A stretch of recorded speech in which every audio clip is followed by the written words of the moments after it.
Comme je fais régulièrement le point sur mes dernières vidéos, j'ai remarqué la réaction à mon premier épisode de la liste noire, un 50-50. Alors ça m'a donné une idée de vidéo, parler un peu du fanboyisme et de ces gens qui se prennent pour des gens doctorats en droit à défendre leur personnalité favorite. Aujourd'hui, on n'a plus le droit d'avoir faim ni d'avoir froid. Oula, désolé, je me suis trompé de texte. Donc, aujourd'hui, on n'a plus le droit de donner son avis sans risquer une pluie de mollard en pleine gueule.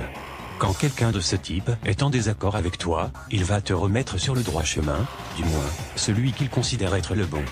Pour cela, soit il emploiera une flopée d'insultes à la manière d'un raptor dissident, mais sans l'argumentation qui va avec, soit justement, il argumentera, à sa façon. Mais ces arguments sont toujours un peu les mêmes et j'aimerais en faire un rapide topo pour les démonter un à un. D'abord, le classique, tu critiques, mais tu feras jamais mieux. Cette remarque est évidemment absurde.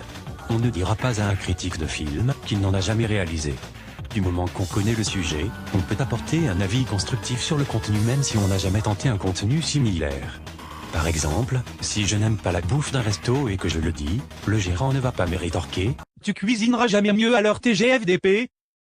Évidemment, une critique négative est forcément motivée par quelque chose de particulier, cette chose, c'est la jalousie. Par exemple, j'ai déjà émis une critique de Hugo Posé. Eh bien, je vous l'apprends, c'était par jalousie. Quand j'ai vu ce gars faire des vannes de merde sur de la musique du même type, en attirant les vues à l'aide de tags mensongers et de vidéos racoleuses sans intérêt, je ne pouvais qu'être jaloux. Autre motivation possible, le racisme.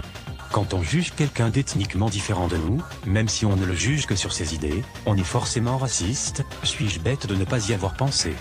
De toute manière, en tant que bon batou mal hétéro, je ne peux émettre d'avis audible.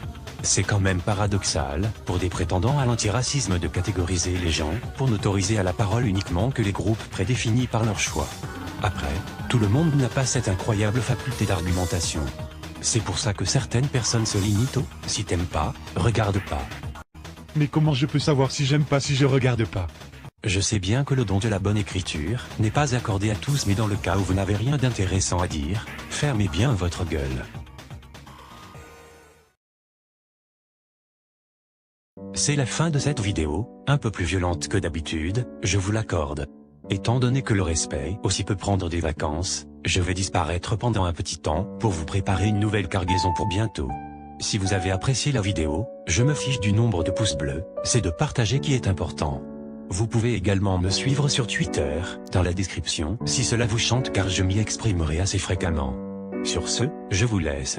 Et n'oubliez pas,